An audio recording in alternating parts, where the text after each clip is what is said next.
I used to work overnight security at a self storage facility just outside a small town in Arizona. It wasn't a bad job. Quiet, mostly uneventful, and I spent most of my shifts sitting in a tiny office watching camera feeds.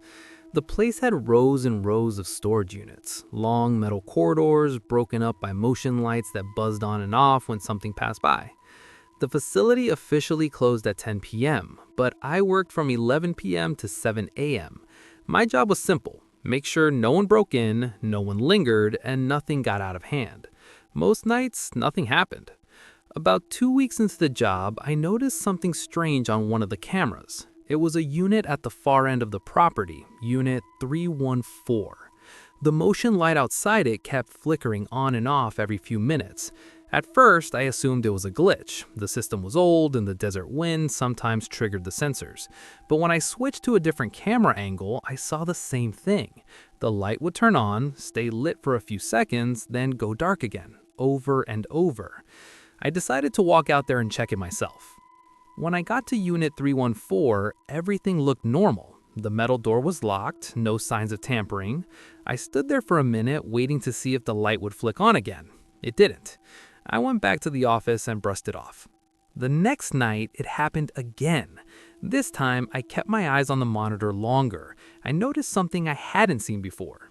Each time the light came on, it wasn't random. It was like something was moving just out of frame. Not enough to fully trigger the camera clearly, but enough to trip the sensor.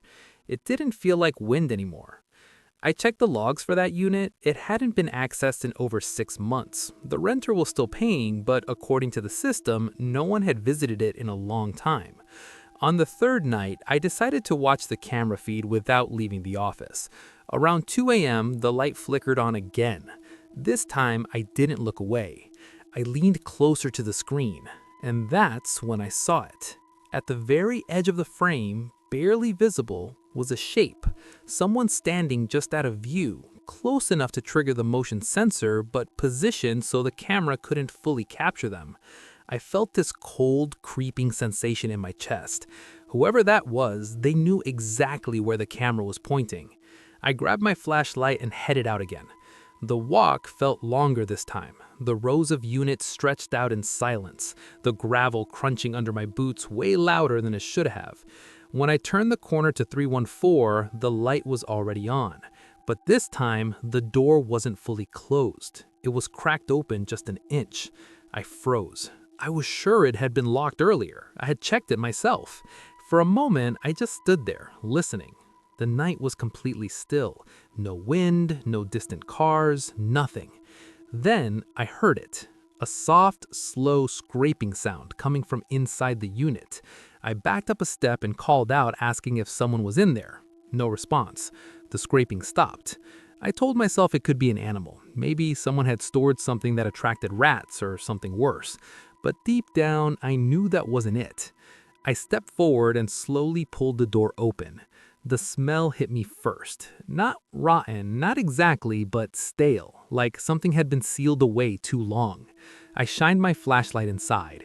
The unit was almost completely empty, except for one thing: a single mattress laid out flat on the concrete floor. No boxes, no furniture, just that mattress.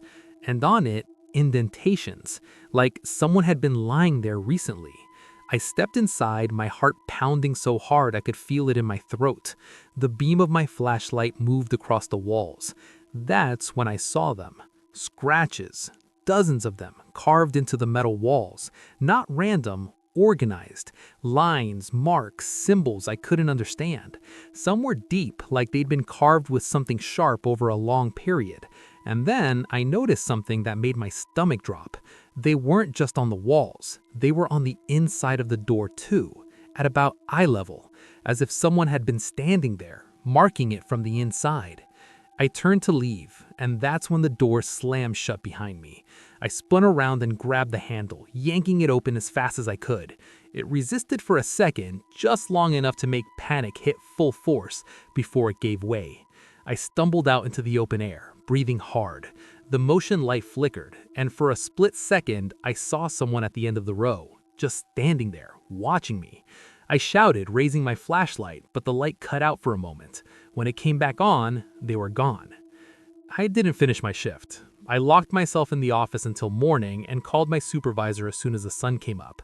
When we went back to check Unit 314 together, the door was closed and locked. Inside, the mattress was gone. The walls were clean. No scratches, no markings, nothing. It looked like a completely empty unit that hadn't been touched in months. The logs still showed no access. No one entered, no one left. I quit that job the same day. But the part that still bothers me isn't what I saw inside that unit. It's what I saw on the camera when I reviewed the footage one last time before leaving. At 2:03 a.m., just before I walked up to Unit 314, the motion light turns on. The door slowly opens from the inside, and then it stops because someone pulls it shut again from the outside while I'm still standing there.